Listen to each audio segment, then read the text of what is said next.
दोस्तों इस सीज़न महेंद्र सिंह धोनी का आखिरी सीज़न होने वाला है क्योंकि उनके बल्ले से रन नहीं निकल रहे हैं। और आप अंदाज़ा लगाओ, यहाँ पर राजस्थान रॉयल्स ने पहले बल्लेबाजी करते हुए 182 रन बनाए थे।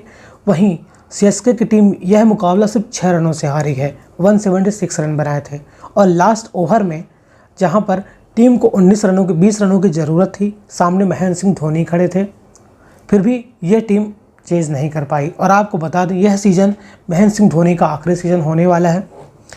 देखिए राजस्थान अपना पहला मुकाबला जीती है और चेन्नई सुपर किंग्स की टीम अगर दीपक हुड्डा, राहुल त्रिपाठी, विजय शंकर के साथ जाएगी तो चेन्नई सुपर किंग्स की टीम आपको बॉटम में ही नज़र आएगी और चंपू सुपर किंग बनकर ही रहेगी, क्योंकि इनके लक्षण नहीं लग रहे हैं कि ये इस बार आईपीएल के टॉप 4 में आपको नज़र आए। चाहे ऋतुराज गायकवाड़ की कप्तानी की बात कर लो, उनकी बल्लेबाजी काफ़ी सही है, लेकिन एक बल्लेबाज या फिर 2 बल्लेबाज के दम पर चेन्नई सुपर किंग्स कैसे आईपीएल का प्लेऑफ खेलेगी, फिर चैंपियंस बनेगी। चेन्नई सुपर किंग्स के पास सिर्फ 2 ही बल्लेबाज हैं, रचिन रविंद्र और ऋतुराज गायकवाड़। आज रचिन रविंद्र का दिन नहीं था, जोफ्रा आर्चर ने इनको पहले ही लपेट लिया, लेकिन उसके अलावा यहाँ पर कोई भी बल्लेबाज खड़ा हुआ तो नज़र नहीं आया। चाहे वो शिवम दुबे रहे हों, चाहे वो राहुल त्रिपाठी रहे हों, चाहे रविंद्र जडेजा रहे हों, चाहे महेंद्र सिंह धोनी रहे हों। इनके अगर यही लक्षण रहे, चेन्नई सुपर किंग्स की टीम को चंपू सुपर किंग्स बनने में ज़्यादा टाइम नहीं लगने वाला है। आप अंदाज़ा लगाओ, जहाँ तक चेन्नई सुपर किंग्स की टीम हमेशा ही चैंपियंस रहती थी, इनके सामने लोग बाग घबराते थे, लेकिन यह मुकाबला बड़ी कब आ रहे हैं जब इन्होंने टीम का चयन किया था। जब ऑक्शन होता है इन्होंने ऐसे ऐसे प्लेयर ले लिए, भाई एकदम मीडियोकर प्लेयर है, कहना नहीं चाहिए, लेकिन राहुल त्रिपाठी, विजय शंकर, दीपक हुड्डा, ऐसे प्लेयरों के दम पर आप क्या चैंपियन बनोगे क्या? इसके पहले आप टीम उठाकर देख लो, जहाँ पर Suresh Raina, Faf du Plessis, Ambati Rayudu, ऐसे प्लेयर आपको नज़र आते थे, लेकिन अब इनकी मिड ऑर्डर आपको काफ़ी वीक नज़र आ रहा है। आप महेंद्र सिंह धोनी के दम पर मैच जीतोगे क्या? बंदा 42-43 साल का होने वाला है और उसी की ब्रांड वैल्यू है। महेंद्र सिंह धोनी अगर चले जाएँ तो सीएसके ख़त्म हो जाएगी। चलिए मैच का तजुर्बा कर लेते हैं एक बार। देखिए राजस्थान रॉयल्स ने पहले बल्लेबाजी करने का फैसला लिया और 182 रन बनाए। जायसवाल एज़ यूजुअल 4 रन बनाकर पवेलियन चले गए, लेकिन संजू सैमसन का बल्ला भी इस वाले मुकाबले में नहीं चला।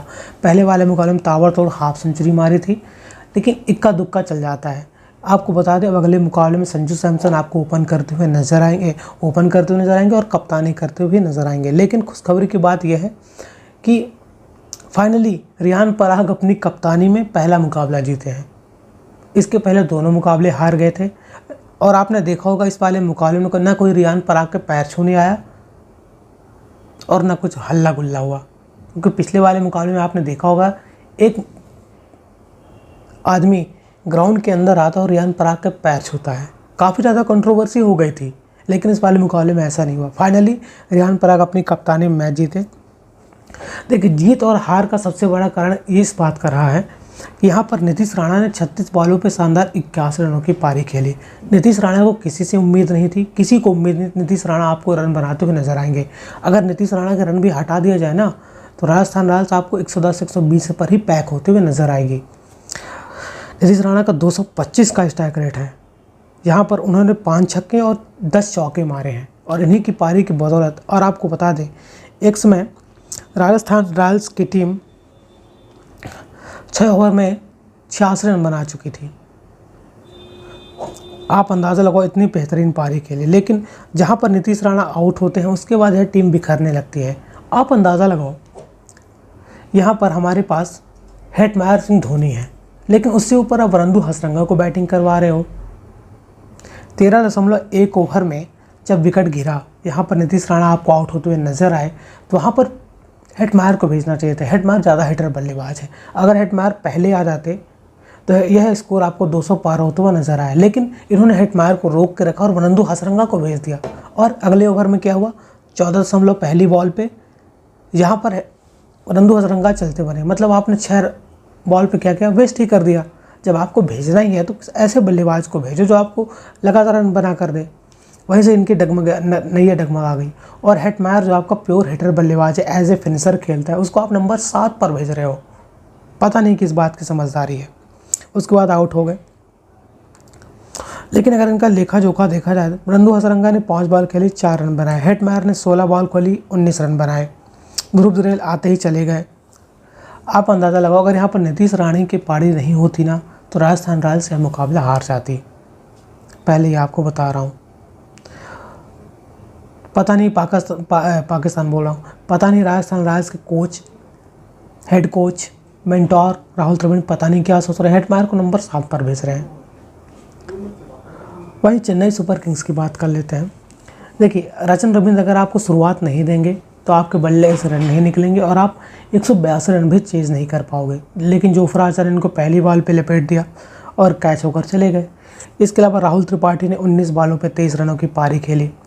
इन्होंने एक चौका मारा, 2-3 चौके मारे, ऐसे लेग साइड को किया। लेकिन इनको राहुल त्रिपाठी को ओपन नहीं कराना चाहिए था। इनको ऐसा चाहिए कि जो सैम करन को बाहर रखे हैं, फिर जेमी ओवर्टन को खिला रहे हैं, उनको बाहर करो और अपनी टीम में डेवन कॉनवे को लेकर आओ। डेवन कॉनवे और रचिन रविंद्र आपको ओपन करते हुए नजर आए और नंबर 3 पर ऋतुराज गायकवाड़ आए। तो हाँ, इनकी टीम थोड़ा बैलेंस साइड लगेगी, थोड़ी हैवी बैटिंग लगेगी। लेकिन राहुल त्रिपाठी को आपने ओपन कराया है, फिर मिडिल ऑर्डर में विजय शंकर खिला दिया, दीपक हुड्डा को खिला दिया। आपको ये मैच नहीं जिताएंगे। आपको मैच ऐसे प्लेयर जिताएंगे जो आपको बड़ी पारी खेल कर दें, और डेवन कॉनवे ने वो करके दिखाया है। इनको 2 बार चैंपियन भी बनाया है, लेकिन उस प्लेयर को बाहर रख रहे हैं और ऐसे प्लेयर लेकर आ रहे हैं जो आपको रन बना कर न दे, मैच जिता कर न दे। ऐसी गलती करते हैं। ऋतुराज गायकवाड़ ने शानदार 44 बॉलों पर 63 रनों की पारी खेली, लेकिन मैच को ख़त्म नहीं कर पाए। उन पर काफ़ी ज़्यादा प्रेशर हो गया था क्योंकि सामने वाले छोर से विकेट गिर रहे थे। इनका साथ देने के लिए रविंद्र जडेजा आए थे, लेकिन शुरुआत में काफ़ी स्ट्रगल कर रहे थे और पूरा प्रेशर ऋतुराज गायकवाड़ पर आ गया और ऋतुराज गायकवाड़ मारने के चक्कर में आउट हो गए। इसके अलावा शुभम दुबे ने 18 रन बनाए, विजय शंकर को लेकर आए। इन्होंने आते ही पहली बॉल पर छक्का लपेट दिया। उसके बाद पुरंदू हसरंगा सामने से गेंदबाजी कर रहे हो, और आपको बता दें यह चेन्नई के लिए ही खेलते हैं रणजी मुकाबले में, जहां पर काफ़ी ज़्यादा मूवमेंट होता है, काफ़ी ज़्यादा स्पिन गेंदबाजों को मदद मिलती है। लेकिन इन्होंने पैर आगे निकाला और बॉल विकेट पर। मतलब इनको स्पिन गेंदबाजी भी खेलने को नहीं आता, फिर भी आप अपनी टीम में रख रहे हो। रविंद्र जडेजा ने 22 बॉलों पर 32 रनों की पारी खेली और MS धोनी ने 11 बॉलों पर 16 रनों की पारी खेली। यहाँ पर जितना क्रेडिट सीजन पिछले वाले मुकाबले में हुआ चेन्नई सुपर किंग्स का, क्योंकि महेंद्र सिंह धोनी को नंबर 9 पर भेजा गया था, लेकिन आज उन्होंने अपनी गलती मानी और धोनी को नंबर 7 पर भेजा। जब आपको लास्ट के ओवर में रन चाहिए था, फिर भी आपके बल्लेबाज कुछ खास प्रदर्शन नहीं कर पाए हैं। ऋतुराज गायकवाड़ यहाँ पर 13वां ओवर में आउट हुए थे। 129 रन पर 5 विकेट थे, लेकिन उनके जाने के बाद फिर कोई रन नहीं बना पाया।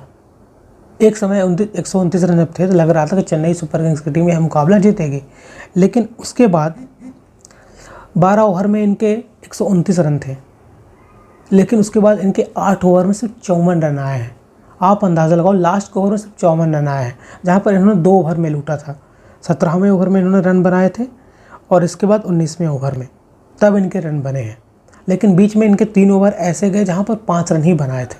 तो आप अंदाज़ा लगाओ, जब आपकी मिडिल ऑर्डर के बल्लेबाज रन ही नहीं बनाएंगे, एक 12 ओवर में जो टीम 129 रन पर खड़ी हो और 182 चेज करना हो तो आसानी से जीतती है। लेकिन इन्होंने लास्ट ओवर में सिर्फ 54 रन बनाए हैं और 2 ओवर में इन्होंने लूटा है, लगभग 30 रन बनाए हैं। 19 रन फिर 12 रन, मतलब 2 ओवर अगर हटा दिया जाए तो 160 रन भी नहीं पहुँच पाते। फिर भी यह मुकाबला 6 रनों से हार गए। आप अंदाज़ा लगाओ, लास्ट के ओवर में 20 रनों की ज़रूरत थी। संदीप शर्मा आते हैं, पहली बॉल डालते हैं, वाइड हो जाती है। अब 19 रनों की ज़रूरत हो गई। लेकिन उसके बाद क्या हुआ, जिमी ओवर्टन आए, एक छक्का मारा और उम्मीदें जगा दी कि हाँ यह मुकाबला जीत जाएंगे। लेकिन उसके बाद क्या हुआ, संदीप शर्मा ने यॉर्कर डाली, लगातार आउटसाइड स्टंप बॉलिंग कर रहे थे, स्लोवर गेंदबाजी कर रहे थे। उनके बॉलों पर रन बनाना आसान नहीं होता, और संदीप शर्मा वही खिलाड़ी जिसको महेंद्र सिंह धोनी को आउट किया था और रन नहीं बनने दिए थे। इनके पास जोफ्रा आर्चर का भी एक ओवर पड़ा था, तुषार देशपांडे का भी ओवर पड़ा था, लेकिन इन्होंने संदीप शर्मा को जिम्मेदारी सौंपी। उनके पास स्पेस नहीं है, लेकिन स्लोवर गेंदबाजी काफ़ी तगड़ी करते हैं और काफ़ी ज़्यादा वेरिएशन है उनके पास, मूवमेंट कराते हैं, आउटसाइड स्टंप ज़्यादा डालते हैं। उनके सामने इनके बल्ले से रन नहीं निकले। आप अंदाज़ा लगाओ, जेमी ओवर्टन आपको मैच जिताएगा ना, महेंद्र सिंह धोनी आपको मैच जिताएंगे, लेकिन उन पर इतना प्रेशर बना देते हो आप। और यहाँ पर मैच धोनी को ही फिनिश करना चाहिए था, क्योंकि उनको पता है कि इसके बाद ऐसे ही बल्लेबाज हैं। और रविंद्र जडेजा क्या कर रहे हैं, 22 बॉलों पे सिर्फ 31 रन बनाए हैं, और उन्हीं का प्रेशर ऋतुराज गायकवाड़ पर पड़ा और ऋतुराज गायकवाड़ आपको आउट होते हुए नजर आए।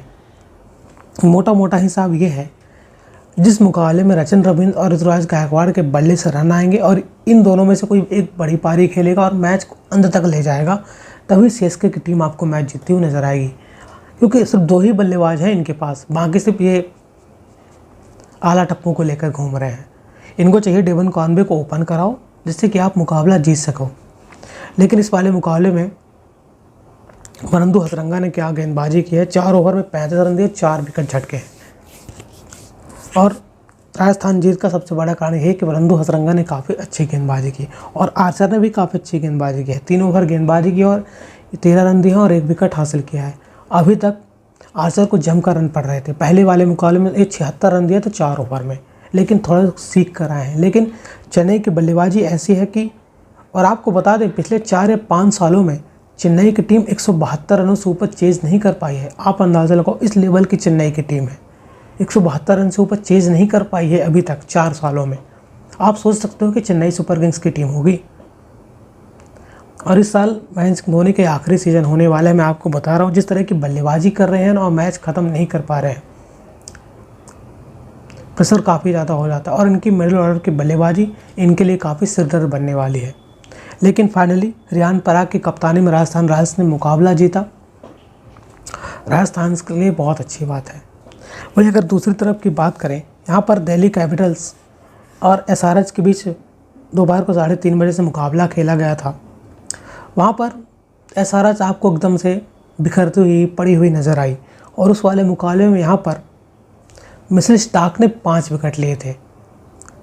और मैच ख़त्म होने के बाद मिचेल स्टार्क से पूछा गया कि ट्रेविस हेड आपके खिलाफ कैसे आउट होता, तो मिचेल स्टार्क ने क्या बोला?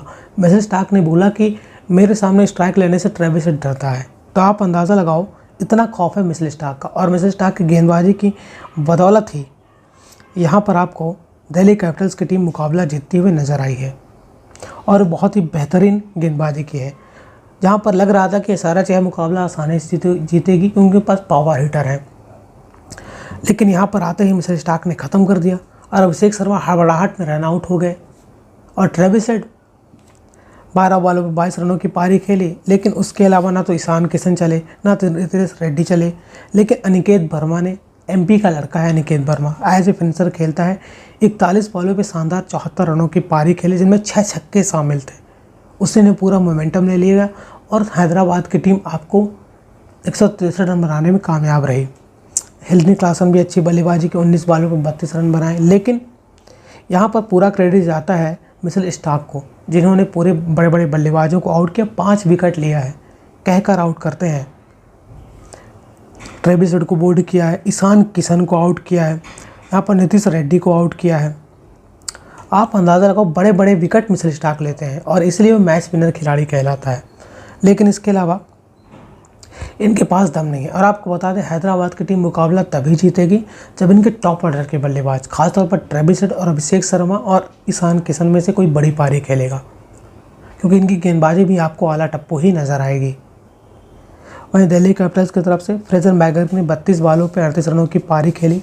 फाफ डु प्लेसिस ने मैच विनिंग पारी, फाइनली इनके बल्ले से हाफ सेंचुरी आई और इनकी पार्टनरशिप की बदौलत ही, पावर प्ले का जो पूरा फ़ायदा उठाया, इसी की बदौलत ही यहाँ पर दिल्ली कैपिटल्स की टीम मुकाबला जीतती हुई नज़र आई। इसीलिए कहते हैं यहाँ पर इनका पहला विकेट 81 रनों पर गिरा था। फाफ डु प्लेसिस आपको आउट होते हुए नजर आए थे, लेकिन दूसरा विकेट 96 रनों पर गिरा है, फ्रेजर मैगर्क आउट होते हुए नजर आए। तीसरा विकेट केएल राहुल 115 रनों पर आउट हुए थे। उसके बाद इनका कोई विकेट ही नहीं गिरा है, क्योंकि फाफ डु प्लेसिस और फ्रेजर मैगर्क ने ही शुरुआत में ही इतने ही पार्टनरशिप कर दी थी कि दिल्ली कैपिटल्स से मुकाबला हारते हुए नज़र नहीं आ रही थी। यहाँ पर अभिषेक पुरल नंबर 3 पर आए, शानदार बल्लेबाजी की, 18 बॉलों पर 34 रनों की पारी खेली, जिनमें 2 चौके और 2 छक्के शामिल थे। हालांकि केएल राहुल के बल्ले से रन नज़र नहीं आए, 5 बॉलों पर 15 रन बनाए, जिनमें 1 छक्का शामिल था, 2 चौका शामिल था। लेकिन ट्रिस्टन स्टब्स ने आकर 14 बॉलों पर 21 रनों की पारी खेली और मैच ख़त्म कर दिया। लेकिन लब्बो-लुबाब इस मुकाबले का ये रहा था कि यहाँ पर मिचेल स्टार्क की गेंदबाजी की बदौलत ही दिल्ली कैपिटल्स यह मुकाबला जीतती हुई नजर आई है। और आपको बता दें, हैदराबाद की टीम पिछले 2 मुकाबले में हैदराबाद की टीम नहीं लग रही है। जहाँ पर पिछला मुकाबला इतनी बुरी तरह से हैदराबाद की टीम हारी है और यह वाला मुकाबला भी दिल्ली कैपिटल्स ने उनको कहकर आउट किया है। और उनकी कमजोरी आपको साफ तौर पर नज़र आ रही है कि हैदराबाद की गेंदबाजी, चाहे वो मोहम्मद शमी हो चाहे पैट कमिंस हो, इतनी स्ट्रांग नहीं है कि वो 163 रन को वो आसानी से रोक सके, डिफेंड कर पाए। दिल्ली कैपिटल्स की ये जीत, 2 मुकाबले में लगातार 2 जीत, लेकिन हैदराबाद के लगातार 2 मुकाबले में लगातार हार। पता नहीं है इस बार का आईपीएल कैसे होने वाला है। बड़ी बड़ी टीमें मुकाबला हारे, चेन्नई अपना पहला 2 मुकाबले हार करा रही है। यहाँ पर हैदराबाद भी आपको लगातार हारती हुई नज़र आ रही है। लेकिन इस बार आईपीएल देखने में काफ़ी मज़ा आ रहा है। कुछ नए टैलेंट आपको नज़र आ रहे हैं। अनिकेत वर्मा आपको नज़र आए, शशांक सिंह ने बेहतरीन पारी खेली, आशुतोष शर्मा ने एक हारा हुआ मुकाबला जिताया था पंजाब किंग्स को। मतलब कुछ ऐसे प्लेयर आपको नज़र आ रहे हैं। विघ्नेश पुथुर आपको नज़र आए, यंग टैलेंट आपको नज़र आता है। प्रिंस यादव आपको नज़र आता है लखनऊ सुपर जायंट्स की तरफ से। यानी कि यह आपके लिए काफ़ी इंपॉर्टेंट होने वाला है आईपीएल, नए प्लेयरों के लिए खास तौर पर। देखिए, दोनों मुकाबले आपके लिए आज काफ़ी रोमांचक रहे हैं, जहाँ Chennai super Kings heavy team होने के बाद, बड़ी टीम होने के बाद मुकाबला हारती हुई नजर आई और लास्ट में चोक करती हुई नजर आई। वही हैदराबाद की टीम आपको समझ में आ गया, अगर उनके टॉप 3 रन नहीं बनाएंगे तो हैदराबाद आपको स्ट्रगल करते हुए नजर आएगी। भले नीचे क्लासन रखे हों, अनिकेत वर्मा हो, लेकिन अगर शुरुआत ही अच्छी नहीं मिलेंगे तो आपको मैच हारते हुए नजर आएंगे। ये मैच का हाल रहा है, लबो-लुबाब यही रहा है कि सीएसके टीम में अपनी बदलाव करने पड़ेंगे। डेवन कॉनवे को टॉप ऑर्डर में खिलाना पड़ेगा और यहाँ पर जिम्मेदारी लेनी पड़ेगी। उनके पास अभी 2 ही बल्लेबाज हैं। डेवन कॉनवे को शामिल करो, आप अपनी बल्लेबाजी स्ट्रांग करो। दोस्तों, आपको क्या लगता है, यह टीम चेन्नई सुपर किंग्स इस बार का प्लेऑफ खेल पाएगी या नहीं खेल पाएगी? कमेंट बॉक्स में अपनी राय जरूर बताइएगा। अगर आपको वीडियो अच्छा लगा हो तो वीडियो को लाइक और चैनल को सब्सक्राइब करना बिल्कुल ना भूलें। जय श्री राम।